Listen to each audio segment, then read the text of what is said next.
জায়গা দুর্গম আমরা মাঝখান থেকে এসে খেয়ে নিয়ে চলে যাবে ওইটাই। এরপর অঙ্গ নেব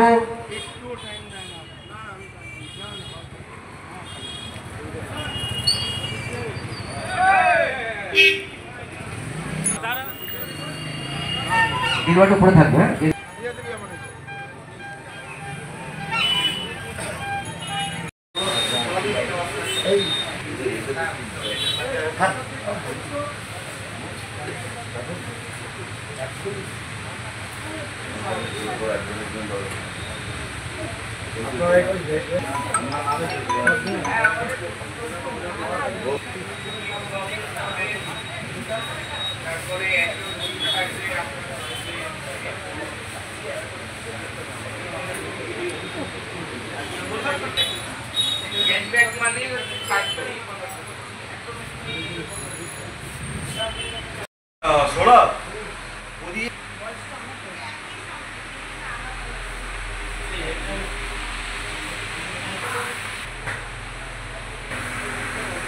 চলো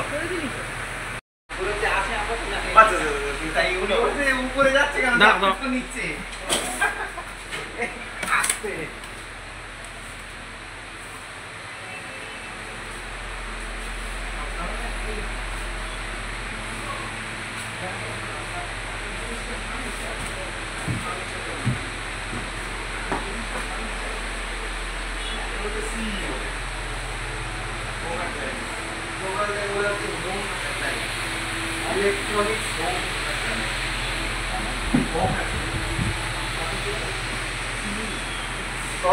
সর্বপ্রথম বলি আপনাদেরকে আমার এই সন্ধ্যাকালীন একটা অভিনন্দন।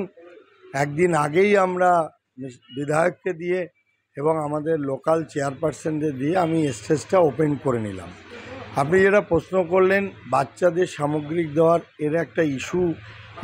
এই উৎসব শুরু করেছিল অশোকনগর ব্রাঞ্চ থেকে। 25 বছর পূর্ণ হয়ে 26 বছরে পড়ল, তার মানে 25 বছরের রজত জয়ন্তী বর্ষ। এবং আমরা কালকে 26টা প্রদীপ স্টেজে জ্বালিয়ে আমরা আমাদের অনুষ্ঠান শুরু করব। 25টা বাচ্চাকে আমরা শিক্ষার সামগ্রী দেবো, দুস্থ বাচ্চাদের। এবং যারা এই ফাউন্ডেশনের সঙ্গে যুক্ত ছিলেন ডে 1 থেকে, তাদেরকে আমরা সাম্মানিক একটা সম্বর্ধনা দেব। এবং আমরা কালকের লটারির মাধ্যমে, যেটা আমাদের সমস্ত ব্রাঞ্চ, এই মুহূর্তে আমাদের 9টা ব্রাঞ্চ উৎসবের, হাবড়া, গুমা, অশোকনগর, তারপরে নগরুগড়া, নদিয়াতে, মছলন্দপুর, সার্বিক সব জায়গায় আমাদের শোরুম আছে। সেক্ষেত্রে আমরা 51টা গিফট কালকে আমরা মানুষের জন্য ভেবেছি, যে আমরা ফার্স্ট প্রাইজ আমরা আগেই পূর্ব নির্ধারিত করেছি। প্রত্যেক বছর আমরা লটারি করি, কিন্তু এই বছরটা আমাদের যেহেতু 25 বছর রজত জয়ন্তী বর্ষ, সেক্ষেত্রে আমি চেয়েছি কাস্টমার জন্য একটা ভালো উপহার পায়। সেটা আমরা ফার্স্ট প্রাইজ একটা স্কুটি গাড়ি রেখেছি, সেকেন্ড প্রাইজ মানুষের দরকার এসি রেখেছি একটা, তারপরে এলইডি রেখেছি থার্ড প্রাইজ, তারপরে fan, mixer grinder, induction cooker, লাস্টে আমাদের ডিনার সেটও আছে লাউকলা। তো সেক্ষেত্রে আমরা 51টা গিফট দিলে সার্বিক সমস্ত জায়গায় গিফটগুলো ছড়িয়ে যাবে। এবং এটা উৎসবের আজকের নয়, এটা আমরা বহু বছর ধরে, দীর্ঘ বছর ধরে লকডাউন বাদে বাকি বছরগুলোতে আমরা এইভাবেই পালন করেছি। মানুষকে মিষ্টি বিতরণ করি, যারা কিনেছেন তারাও পাবেন, যারা আমার কাছে এদিন আসবেন তারাও মিষ্টি আমার কাছে গ্রহণ। এছাড়া কোনো অফার থাকছে কি? অফার একদম ঠিক বলেছেন। এই বিজনেসের অফারটা আসে অ্যাকচুয়ালি 7th আগস্ট থেকে আপ টু 30শে আগস্ট পর্যন্ত।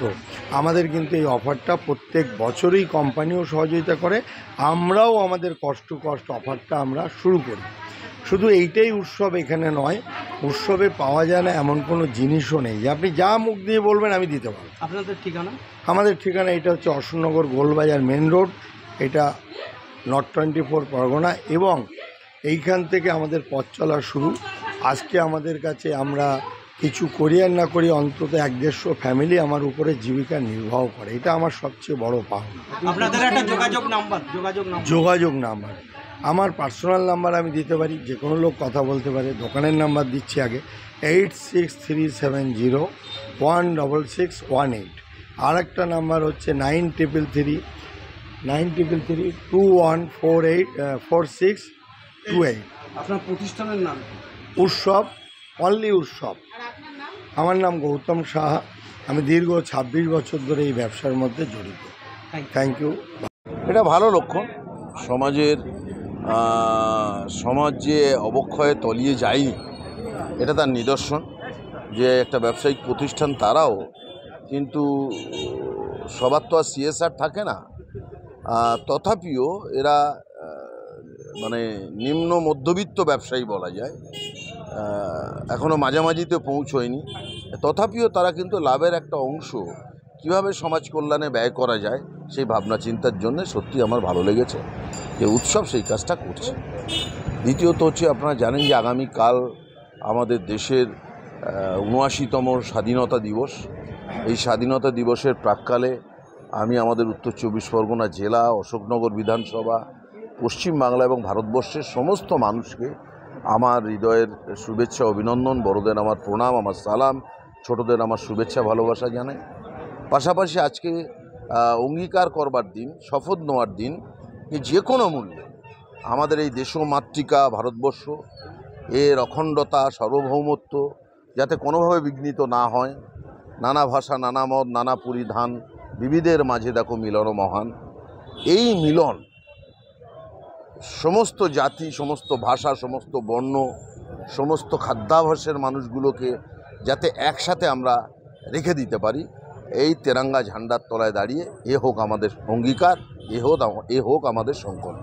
আগে আপনি দেখলাম যে হুইল চেয়ার দিয়ে আসেন কিছু মানুষকে, ঠিক পাশাপাশি যে ব্যবসায়িক প্রতিষ্ঠানে আসেন তিনিও কালকে কিছু মানুষকে, বাচ্চাদের কিডস দেবে, এটা একটা অনুপ্রেরণার কাজ করে।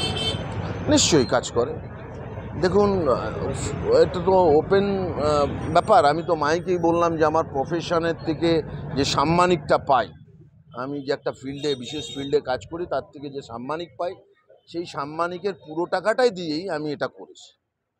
তো এটাও যারা একটু লার্জ স্কেলে বিজনেস করেন তাদেরকেও নিশ্চয়ই ভাবিত করবে আমাদের এই পদক্ষেপ। সবসময় মুখে না বললেও চলে, কাজের মধ্যে দিয়েও কিন্তু অনেক কিছু বলার থাকে। এটা কি মুখ্যমন্ত্রী দেখানো পথেই তিনিও তার স্যালারি নেন না, সাধারণ মানুষের জন্য? না, সেটা হচ্ছে মুখ্যমন্ত্রী আজ পর্যন্ত কোনো দিনই 7 বারের এমপি, এতবারের বিধায়ক, মুখ্যমন্ত্রী কিন্তু 1 পয়সা নেননি। সেটা একটা আলাদা প্রশ্ন। আর আমি এটা অন্য তো বলতে পারেন যে অনুপ্রেরণাটা তিনি তো আমাদের সমস্ত আদর্শের মাধ্যম, তো তিনি, তাকে লক্ষ্য করেই আমি মনে করি যে তাকে সম্পূর্ণ ফলো করা মানেই তাহলে জীবনের আপনার সব কিছু হয়ে গেল, মানে ওটাই হচ্ছে দ্য বেস্ট।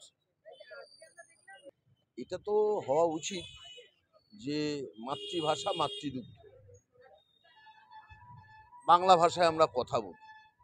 আমাদের ভাষা আমাদের মায়ের মতো। ছোটবেলা থেকে যেই বাচ্চারা বড় হয়, যখন কথা বলতে শেখে, প্রথম শব্দটা মা, এটা বাংলা। তো এই বিদ্যাসাগরের স্বরবর্ণ, ব্যঞ্জনবর্ণ, অ আ ক খ ভুলবো কী করে? রবীন্দ্রনাথের সহজ পাঠ ভুলবো কী করে? সুতরাং যাদের মাদার ল্যাঙ্গুয়েজ, যে ভাষায় যারা কথা বলে, তাদের কাছে সেই মাতৃভাষা কিন্তু মায়ের মতো। আজকে এই বাংলা ভাষা বলছে বলে ভারতবর্ষের বিভিন্ন প্রান্তে বিজেপি শাসিত রাজ্যে যে অত্যাচার চলছে, তার জন্য কিন্তু সত্যিকারের বাঙালিরা ক্ষুব্ধ, তারা অসম্মানিত, তারা অপমানিত। মমতা বন্দ্যোপাধ্যায় বলছেন এর জন্য আন্দোলন করছেন, আমরা তৃণমূল কংগ্রেস এর জন্য আন্দোলন করছি যে দেশের জাতীয় সঙ্গীত কে তৈরি করেছেন? রবীন্দ্রনাথ ঠাকুর, যিনি আপদমস্তক একজন বাঙালি। জাতীয়তাবাদের উন্মেষ ঘটানোর মূল মন্ত্র বন্দে মাতরম, যা আজকে অনেক রাজনৈতিক দল, এমনকি ভারতীয় জনতা পার্টিও বলে। সেই বন্দে মাতরম স্রষ্টা হচ্ছেন একজন বাঙালি, তিনি সাহিত্য সম্রাট বঙ্কিমচন্দ্র চট্টোপাধ্যায়। আমরা বিভিন্ন সরকারি প্রোগ্রাম বা বেসরকারি অনুষ্ঠানে জয় হিন্দ বলি, এটাও কিন্তু এর রচয়িতা হচ্ছেন একজন আপদমস্তক বাঙালি দেশনায়ক নেতাজি সুভাষচন্দ্র বোস। তো বাংলাকে বাদ দেবো বললেই বাদ দেওয়া যায় না, এবং তাদের মনে রাখা উচিত যারা এই ষড়যন্ত্র করছেন, এই বাংলাই কিন্তু দেশ থেকে ইংরেজদের মতো 190 বছরের একটা শক্তিশালী রেজিমেন্ট, সংঘবদ্ধ শক্তিশালী সেনানী, তার বিরুদ্ধে কিন্তু বাংলার ছেলেরাই বুক চিতিয়ে লড়াই করে ইংরেজদেরকে তাড়িয়ে দিয়েছিল। হ্যাঁ, ভারতবর্ষের কোথাও কোথাও কেউ কেউ তাদের সাথে ছিল, কিন্তু দেশকে নেতৃত্ব দিয়েছিল কিন্তু এই পশ্চিম বাংলার মানুষ। সেই অমর বীর বিপ্লবীদের রক্ত আজও কিন্তু আমরা, তারা পরবর্তী প্রজন্ম উত্তর পুরুষ, আমাদের ধারা শিরায় শিরায় উপশিরায় কিন্তু প্রবাহিত হচ্ছে। এই আহম্মকরা যেন এই কথাটা ভুলে না যায়।